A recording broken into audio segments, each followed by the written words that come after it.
विज्ञान भैरव तंत्र। विज्ञान भैरव तंत्र की 112 विधियों में से हमने 3 विधियों का अभ्यास कर चुके हैं। अब विधि चौथी विधि के बारे में हम जानकारी लेते हैं। विज्ञान भैरव तंत्र की चौथी विधि हमें यह बताता है कि सार्वभौमिक ठहराव का अनुभव, यानी कि इसका परिचय विज्ञान भैरव तंत्र की श्वास पर आधारित विधियाँ हमें चेतना के सूक्ष्म से सूक्ष्मतर तनों पर ले जाती है।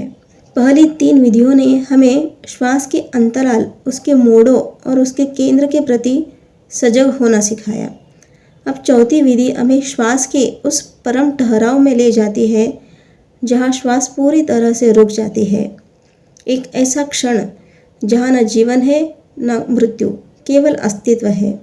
यह विधि अत्यंत धैर्य और सूक्ष्म निरीक्षण की मांग करती है, क्योंकि यह उस क्षण पर केंद्रित है जिसे हम आमतौर पर पूरी तरह चूक जाते हैं। शिव कहते हैं, जब श्वास पूरी तरह से भीतर हो और गतिहीन हो या पूरी तरह से बाहर हो और रुक गई हो, ऐसी अवस्था में मैं का बोध समाप्त हो जाता है। सार्वभौमिक ठहराव क्या है?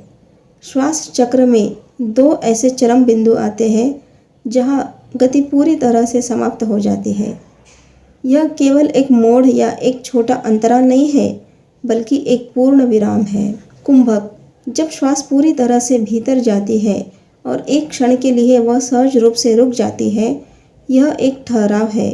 जब श्वास पूरी तरह से बाहर निकल जाती है तो भीतर आने से पहले वह फिर एक क्षण के लिए सहज रूप से रुक जाती है।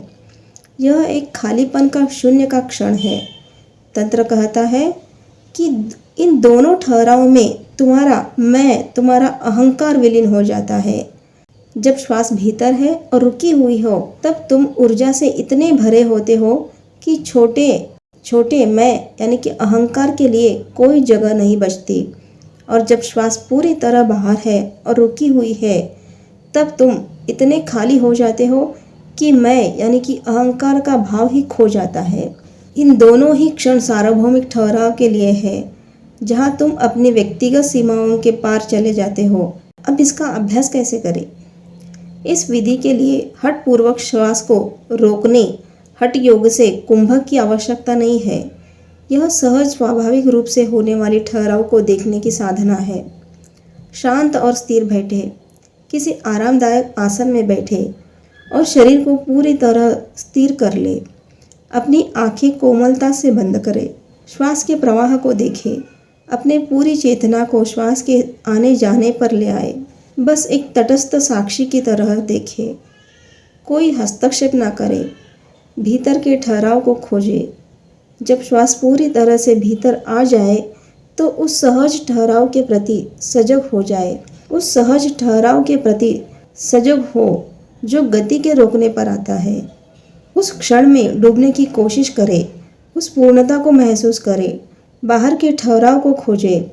इसी तरह जब श्वास पूरी तरह से बाहर निकल जाए तो उस शून्य और खालीपन के क्षण के प्रति सजग हो जो श्वास के रोक पर आता है।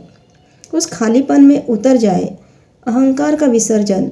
जब तुम इन ठहराव के क्षणों में स्थित होने लगोगे तो तुम्हें महसूस होगा कि तुम्हारा मैं यानी कि अहंकार का भाव, तुम्हारा अहंकार धुंधला हो रहा है। तुम बस एक शुद्ध बोध, एक साक्षी मात्र रह जाते हो। यह विधि अहंकार को विसर्जित करने की सबसे सीधी और शक्तिशाली विधियों में से एक है।